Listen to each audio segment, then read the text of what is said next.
Hello नमस्कार दोस्तों। स्वागत है आपके ही प्यारा सा यूट्यूब चैनल साइंस 30 में। दोस्तों, आज मैं आप लोगों के लिए क्लास 10th का ऑब्जेक्टिव टाइप क्वेश्चन लेके आया हूँ, जो कि प्रकाश के परावर्तन तथा अपवर्तन से है। अगर आप लोग चैनल पे नए हैं तो चैनल को सब्सक्राइब कर दीजिए और नोटिफिकेशन बेल को ऑन कर लीजिए, क्योंकि अब आप लोगों की पढ़ाई रेगुलेटरी होगी, जिससे आपको नोटिफिकेशन मिल जाएगा। अगर आप सब्सक्राइब कर लेते हैं, नोटिफिकेशन बेल को ऑन नहीं करते हैं, तो वो सब्सक्राइब को कोई फ़ायदा नहीं करेगा, क्योंकि क्लास चलेगी आपको नोटिफिकेशन नहीं मिलेगा। तो आप लोग नोटिफिकेशन बेल को ऑन ज़रूर कर लीजिएगा और वीडियो को पूरा देखिएगा, क्योंकि इसमें आपको 62 मतलब 62 ऑब्जेक्टिव बताने वाला हूँ, जो कि इसमें से आप लोगों को 10 या 12 ऑब्जेक्टिव एग्ज़ाम में आपको दिखने को मिलेगा।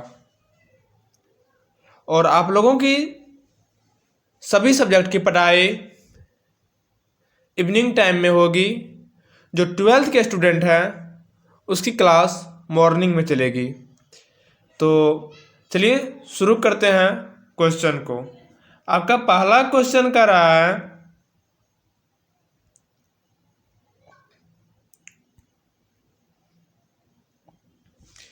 प्रकाश की किरण गमन करती है। प्रकाश जो होती है रे, वो क्या करती है? गमन करती है। कैसे? सीधी रेखा में। कैसे करती है? सीधी रेखा में। अब दूसरा क्वेश्चन देखिए, प्रकाश का वेग न्यूनतम होता है कहाँ पे? निर्वात में, जल में, वायु में, कांच में। कहाँ होता है? इसका हो जाएगा आपको कांच में, डी ऑप्शन। इसको ग्लास भी कर सकते हैं, शीशा भी कर सकते हैं। मोटर गाड़ी के चालक के सामने लगा रहता है। कौन सा दर्पण? समतल दर्पण, उत्तल दर्पण, अवतल दर्पण या उत्तल लेंस? जल्दी बताइए। रहता है उत्तल दर्पण। देखते होंगे गाड़ी और जो चलाते हैं तो उसके पीछे में कौन सा रहता है? उत्तल दर्पण, जो कि बड़े चीजों को ऑब्जर्व करके उसको छोटा दिख पाए। नहीं, तो इसलिए कौन सा दर्पण लगाते हैं गाड़ी के पीछे में? उत्तल दर्पण का। मोटर कार के हेडलाइट में किसका प्रयोग होता है? कौन सा दर्पण का? बताइए। 4 नंबर क्वेश्चन। इसमें हो जाएगा आपको अवतल दर्पण का। ये जो होता है ना, इसलिए कि उस फोकस क्या होता है, उसको वहां पे बड़ा प्रतिबिंब दिखना चाहिए। नहीं, लाइट जाता है तो लगता है बड़ा कोई आ रहा है, इसलिए अवतल दर्पण का उपयोग करते हैं वहां पे। 5 नंबर क्वेश्चन का रहा आपका, समतल दर्पण द्वारा बना प्रतिबिंब होता है कैसा? जल्दी बताइए आप लोग। वास्तविक, काल्पनिक, दोनों, इनमें से कोई नहीं। इसका हो जाएगा आपको काल्पनिक होता है। कौन सा होता है? काल्पनिक, बी ऑप्शन। अब देखिए 6 नंबर क्वेश्चन। वीडियो को पूरा देखिएगा, स्किप कोई नहीं कीजिएगा। लेंस की क्षमता का ऐसा ही मात्रक होता है। क्या होता है लेंस का ऐसा मात्रक? जल्दी बताइए। 6 का डायोप्टर होगा। क्या होगा? डायोप्टर होता है। नहीं होता है। अब देखिए 7 नंबर क्वेश्चन। प्रकाश की किरणें का पथ दर्शाने वाले चित्रों को कहा जाता है। क्या कहा जाता है? इस किरण आरेख कहा जाता है। बैठ कर देखिए। 2D क्षमता वाले लेंस का फोकांतर होता है। क्या होता है? 2D, दो है। नहीं, क्या होगा इसका? जल्दी बताइए। 8 नंबर का, इसको हो जाएगा आपको 50 सेंटीमीटर। अब देखिए 9 नंबर क्वेश्चन। किसी उत्तल लेंस के फोकांतर 50 सेंटीमीटर हैं तो उसकी क्षमता होगी। क्या होगी? 9 नंबर का डी। वहां बताया गया ना, 2D, तो वही तो है +2D। यहाँ पे एक ही क्वेश्चन को 2 बार पूछा गया, देखिए एग्जाम में इसी तरह पूछा जाता है। प्रकाश की किरणें को समूह को क्या कहते हैं? प्रकाश की किरणें के समूह क्या कहते हैं? 10 नंबर का बताइए जल्दी से, आप लोग कमेंट कर जल्दी बताइए। किरण पुंज कहा जाता है। क्या कहा जाता है? किरण पुंज, बी ऑप्शन। लेंस की क्षमता होती है, क्या होती है? ऋणात्मक, धनात्मक, दोनों, इनमें से कोई नहीं, जल्दी बताइए क्या होगा इसका? धनात्मक होता है, पॉजिटिव होता है, नहीं होता है। अब देखिए 12 का, अवतल लेंस की क्षमता होती है ऋणात्मक, धनात्मक, इनमें से कोई नहीं, बताइए दोनों, कौन? 12 का इसका हो जाएगा आपको ऋणात्मक, नेगेटिव। अब देखिए 13 का, उत्तल लेंस को क्या कहते हैं? अभिसारी लेंस, द्वितल लेंस, अपसारी लेंस, क्या कहते हैं? 13 जल्दी बताइए। इसको कहते हैं अभिसारी लेंस। अब देखिए उत्तल लेंस को कहते हैं, अवतल लेंस को क्या कहते हैं? उत्तल को अभिसारी तो अवतल को अपसारी, नहीं होगा? होगा ना। अब देखिए 15 का, निम्न में से कौन सा पदार्थ लेंस बनाने के लिए प्रयुक्त नहीं किया जा सकता है? जल्दी बताइए। 15 का ये आपका हो जाएगा मिट्टी। मिट्टी से हम लेंस बना सकते हैं? नहीं बना सकते हैं। अब देखिए 16 का, किस दर्पण से हमेशा वस्तु से छोटा प्रतिबिंब प्राप्त होता है? किस दर्पण से हमेशा वस्तु से क्या होता है? छोटा प्रतिबिंब प्राप्त होता है, तो कौन सा होगा? उत्तल। इसलिए लगाते हैं कि छोटा प्रतिबिंब को दिखे। गाड़ी में अगर बड़ा देखने लगा तो पता चलेगा कितना गाड़ी आ रहा है, नहीं लगेगा। अब देखिए 17 का, किस दर्पण से वस्तु का बड़ा प्रतिबिंब बनता है? जल्दी बताइए। उत्तल तो छोटा, तो अवतल तो क्या होगा? बड़ा। कंफ्यूजन होना ही नहीं है। 17 में देखिए हो गया। 18 के चलिए, प्रकाश के परावर्तन के कितने नियम हैं? तो प्रकाश के परावर्तन के 2 नियम होते हैं। कितने होते हैं? 2 होते हैं, नहीं होते हैं? 2 ही होते हैं ना। हाँ 2 होते हैं, ठीक। जब प्रकाश की किरण हवा से कांच में प्रवेश करती है तो वह मुड़ जाती किसकी ओर? अभिलंब से दूर, अभिलंब के निकट, अभिलंब के समांतर, इनमें से कोई नहीं। जल्दी बताइए। 19 का, अभिलंब के निकट नहीं। अब देखिए 20 का, फोटोग्राफी कैमरा का अभिदिशक होता है, क्या होता है? 20 का जल्दी बताइए। उत्तल लेंस होता है। अब देखिए साइड मिरर के रूप में प्रयुक्त होता है।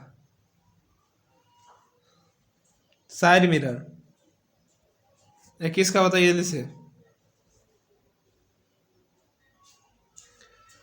बी उत्तल, वही गाड़ी के साइड मिरर, वही ना लाइट कर रहा है। अब देखिए 22 का क्वेश्चन, देखिए एक ही क्वेश्चन को कितना और पूछा गया है, रिपीटेड है, मतलब एक क्वेश्चन को कितना घुमाता है। एक अवतल दर्पण की फोकस दूरी 10 सेंटीमीटर है तो उसकी वक्रता त्रिज्या क्या होगी? अगर फोकस दूरी 10 सेंटीमीटर है तो वक्रता त्रिज्या पूछ रहा है, कितना होगा? 20 सेंटीमीटर नहीं होता है, R/2 होता है ना,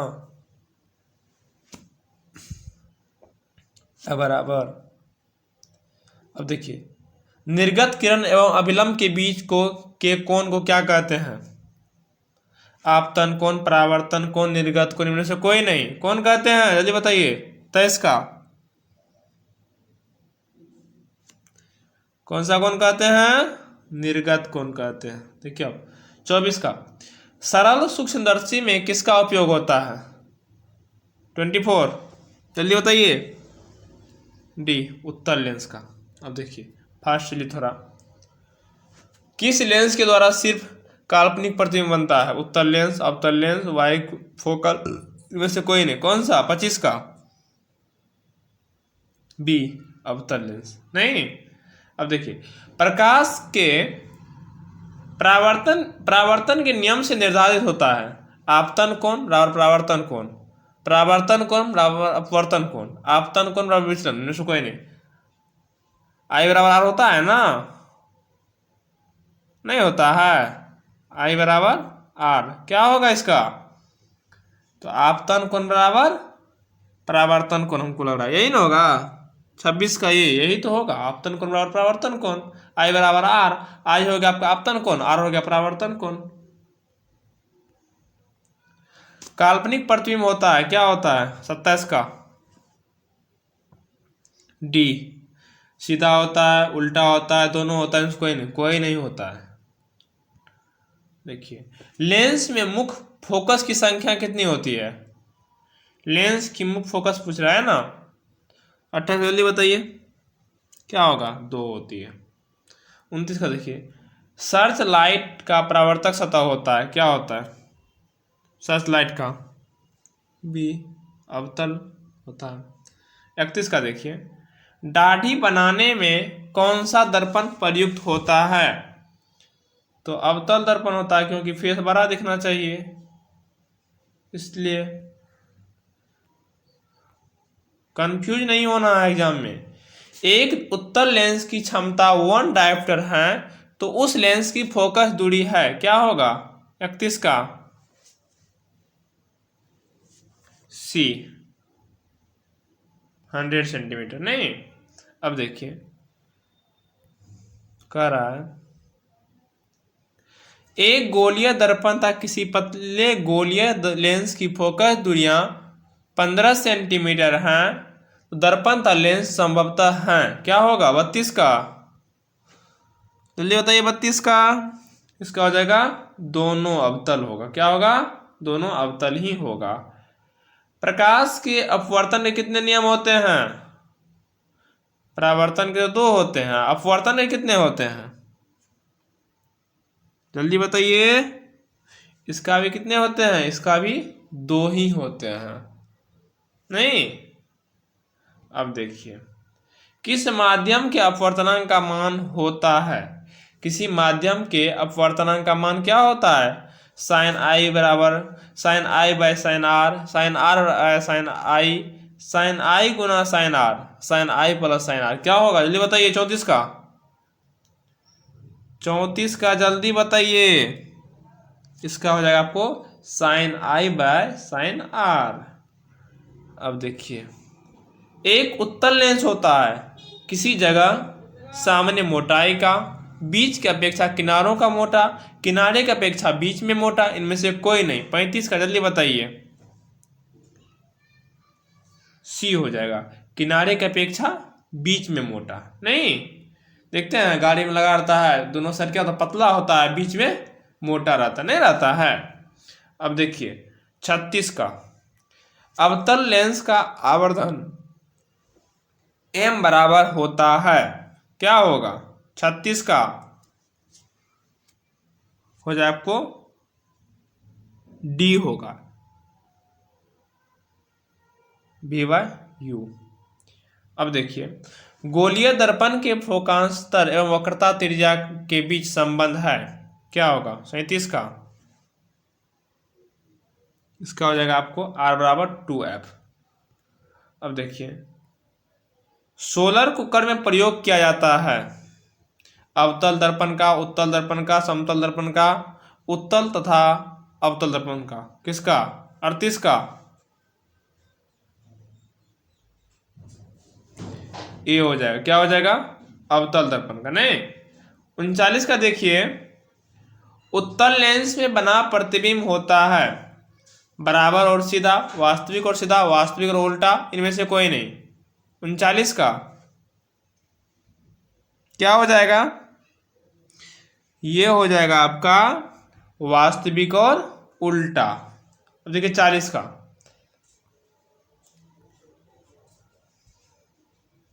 उत्तल लेंस में जब बीम f बराबर f और r 2f के बीच रखा जाता है तब प्रतिबिंब होता है, क्या होता है 40 का, जल्दी बताइए 40 का क्या होता है, बड़ा और वास्तविक होता है, नहीं। 2 वर्ग पृष्ठों से घिरे ठोस माध्यम को कहते हैं, क्या कहते हैं 41 का, सी गोलीय लेंस। अब देखिए 42 में कह रहा है वह गोलीय दर्पण जो बाहर की तरफ वक्रित हो कहलाता है, क्या कहलाता है? 42 का उत्तल दर्पण। 43 में देखिए गोलीय दर्पण के परावर्तक पृष्ठ के केंद्र को दर्पण कहा जाता है। 43 का क्या हो जाएगा? बी ध्रुव कहा जाता है। नहीं कहा जाता है, ध्रुव पोलेन कहा जाता है जी। इसका इंग्लिश क्या होता है? पोल। अब देखिए 44 का किसी लेंस द्वारा उत्पन्न आवर्धन मैग्निफिकेशन। आवर्धन क्या होता है? मैग्निफिकेशन होता है ना। आवर्धन क्या होता है? मैग्निफिकेशन। क्या होता है? मैग्निफिकेशन, जिसको आवर्धन कहते हैं। क्या होगा आंसर? किसी लेंस द्वारा उत्पन्न आवर्धन का ऐसा मात्रक हो क्या है? 44 का इसका हो जाएगा आपको डी मात्रक विहीन।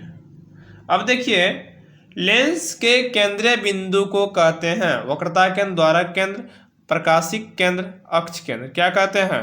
45 का कहते हैं प्रकाशिक केंद्र। अब देखिए 46 में किसी शब्दकोश में पाए गए छोटे अक्षर को पढ़ते समय आप निम्न में से कौन सा लेंस पसंद करेंगे? 50 सेंटीमीटर फोकस दूरी का अवतल लेंस, 50 सेंटीमीटर फोकस दूरी का उत्तल लेंस, 5 सेंटीमीटर फोकस दूरी का अवतल लेंस, 5 सेंटीमीटर फोकस दूरी का उत्तल लेंस। कौन सा लेंस पसंद करेंगे? 46 का जल्दी बताइए। डी 5 सेंटीमीटर फोकस दूरी का उत्तल लेंस। अब देखिए इनमें से कौन दर्पण का सूत्र है? I बराबर V प्लस आई यू बराबर F। क्या होगा जल्दी बताइए। 47 का देखिए बताइए। 47 का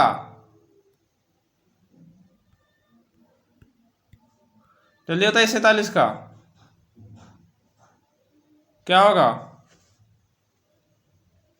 हो जाएगा I bye 1/V plus 1/U बराबर 1/F। एन होगा।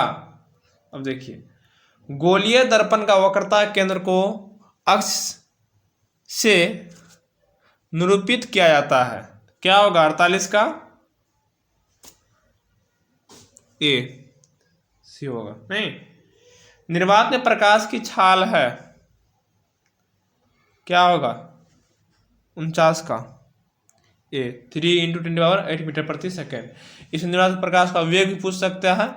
निर्वात प्रकाश का वेग कितना होता है? तो 3 × 10⁸ मीटर प्रति सेकेंड। छाल पूछा है तो वही होगा। अब देखिए दंत विशेषज्ञ मरीजों के दांत का बड़ा प्रतिबिंब देखने के लिए किस दर्पण का उपयोग किया जाता है? 50 का ए अवतल दर्पण का। बड़ा अवतल लिख करेंगे ना। पतले लेंस की आवर्धन क्षमता होती है, क्या होती है? 51 का ए कम होती है। मोटे लेंस की आवर्धन क्षमता होती है, क्या होता है? बताइए। 52 का बी। क्या होता है? बी बी बी एन होता है ना। बी अधिक होता है। नहीं। अब 53 का देखिए कह रहा है अवतल दर्पण के ध्रुव और मुख्य फोकस के बीच बीम की प्रतिबिंब रखे बीम का प्रतिबिंब प्रकृति होती है। 53 का क्या होगा? बी होगा। आभासी एवं सीधी होती है। अब देखिए 54 का उत्तल लेंस का प्रकाशिक केंद्र और मुख्य फोकस के बीच रखे बीम का प्रतिबिंब की प्रकृति होती है। क्या होती है? 54 का बी। क्या होगा? आभासी एवं सीधी। 55 का देखिए अवतल दर्पण की फोकस पर रखे बीम का प्रतिबिंब का स्थिति होती है। 55 का क्या होगा? सी अनंत पर। अब देखिए 56 का उत्तल लेंस के मुख्य फोकस पर रखे प्रतिबिंब का स्थिति होती है। क्या? 56 का जल्दी बताइए। सी अनंत पर। अब 57 का देखिए अवतल लेंस की मुख्य फोकस पर रखे बीम की प्रतिबिंब का स्थिति होती है। क्या होती है? 57 का जल्दी बताइए। बी प्रकाशिक केंद्र और फोकस केंद्र के बीच। अब देखिए 58 का अवतल लेंस के सामने अनंत पर रखे बीम का प्रतिबिंब का स्थिति होती है। क्या होती है? 58 का डी ध्रुव पर नहीं। 59 का देखिए, अवतल दर्पण के सामने अनंत पर रखे बिंब का प्रतिबिंब की स्थिति होती है, क्या होती है? 59 का डी, फोकस पर। अब देखिए 60 का,